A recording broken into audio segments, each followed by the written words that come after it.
আমেরিকার বিখ্যাত company Lockheed Martin তৈরি করেছে এক নতুন মারণাস্ত্র, যার নাম দেওয়া হয়েছে ল্যাম্প্রে। এটি কোনো সাধারণ সাবমেরিন নয়, এটি এমন এক আন্ডারসি ড্রোন যা শত্রুর জাহাজের গায়ে মাছের মতো আটকে থেকে গোয়েন্দাগিরি এবং হামলা চালাতে পারে। প্রকৃতির ল্যাম্প্রে মাছ বা ইলের নাম অনুসারে এর নামকরণ করা হয়েছে। ল্যাম্প্রে মাছ যেমন অন্য বড় মাছের শরীরে কামড় দিয়ে আটকে থাকে এবং তার রক্ত চুষে খায়, ঠিক তেমনি এই রোবটটি শত্রুর জাহাজের নিচে বা সাবমেরিনের গায়ে আটকে থাকতে পারে। লকহিড মার্টিন একে বলছে multi mission autonomous undersea vehicle.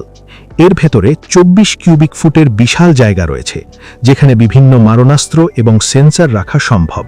Lamprey প্রজেক্টের সবচেয়ে বড় বিশেষত্ব হল হিচিং আ রাইড বা লিফট নেওয়া। সাধারণ ড্রোন বা সাবমেরিনের জ্বালানি বা চার্জ শেষ হয়ে যায়, কিন্তু ল্যাম্প্রে সমুদ্রের পানির স্রোত কাজে লাগিয়ে নিজের হাইড্রো জেনারেটরের মাধ্যমে নিজেই ব্যাটারি চার্জ করে নিতে পারে, অথবা যখন এটি কোনো হোস্ট জাহাজ বা সাবমেরিনের গায়ে আটকে থাকে তখন জাহাজের গতির কারণে তৈরি হওয়া স্রোত থেকে এটি শক্তি সঞ্চয় করে। অর্থাৎ এটি ফুল চার্জ অবস্থায় মিশনে নামে এবং মাসের পর মাস সাগরের নিচে অ্যাক্টিভ থাকতে পারে। এটি সমুদ্রের তলদেশে বালির মধ্যে লুকিয়ে স্লিপ মোডে থাকতে পারে এবং যখনই কোনো শত্রু জাহাজ ওপর দিয়ে যাবে তখনই এটি জেগে উঠে তার পিছু নিতে পারে। লকহিড মার্টিনের রিলিজ করা ভিডিওতে দেখা গেছে এক অবিশ্বাস্য দৃশ্য। পানির নিচে থাকা অবস্থায় এই ল্যাম্প্রে ড্রোন তার শরীর থেকে টিউব বের করে এবং সেখান থেকে আকাশে ওড়ার জন্য ড্রোন লঞ্চ করে। শত্রুরা ভাববে হামলা হচ্ছে কোনো এয়ারক্রাফট ক্যারিয়ার থেকে, কিন্তু তারা দেখবে সমুদ্রের মাঝখান থেকে এক ঝাঁক ড্রোন উড়ে আসছে, অথচ নিচে কোনো জাহাজ নেই। ল্যাম্প্রে একাই একসাথে 6টি পর্যন্ত এরিয়াল ড্রোন বহন করতে পারে। এই ড্রোনগুলো আকাশে উড়ে শত্রুর অবস্থান শনাক্ত করবে এবং সেই তথ্য পাঠিয়ে দেবে F-35 ফাইটার জেটের কাছে। অর্থাৎ মাটির নিচে থাকা রোবট এবং আকাশের যুদ্ধবিমান একসাথে মিলে হামলা চালাবে। এটি নেভেল ওয়ারফেয়ারের এক নতুন অধ্যায়। ল্যাম্প্রে শুধু গোয়েন্দাগিরিই করে না, এটি একটি সাইলেন্ট কিলার। এর পেটের ভেতর থেকে ছোট আকারের টর্পেডো ছোড়া সম্ভব, যা ছোট মিসাইল বোট বা ছোট যুদ্ধজাহাজ ডোবানোর জন্য যথেষ্ট।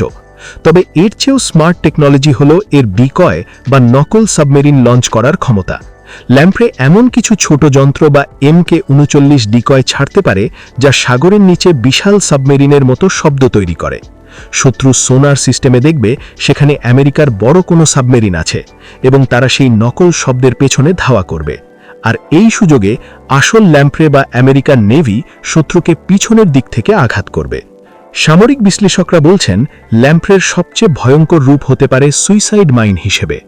লকহিড মার্টিনের ডিজাইন অনুযায়ী এটি শত্রুর জাহাজের নিচে আটকে গিয়ে নিজেই বিস্ফোরিত হতে পারে। কোনো বড় বন্দরে বা সরু চ্যানেলে যদি এমন কয়েকটি ড্রোন লুকিয়ে রাখা হয়, তবে তা পুরো একটি দেশের নৌবাণিজ্য বন্ধ করে দিতে পারে। আমেরিকা এই টেকনোলজি ব্যবহার করে চীন এবং রাশিয়ার সাবমেরিনগুলোর ওপর কড়া নজরদারি চালাতে চাইছে।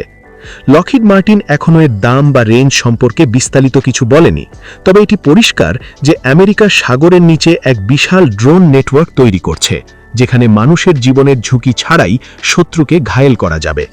আপনার কি মনে হয়, এই অদৃশ্য ড্রোন কি আগামী দিনের সমুদ্র যুদ্ধের রাজা হবে? কমেন্ট করে আপনার মতামত জানান। ভিডিওটি ইনফরমেটিভ মনে হলে লাইক দিন এবং সাবস্ক্রাইব করে আমাদের সাথেই থাকুন। ধন্যবাদ।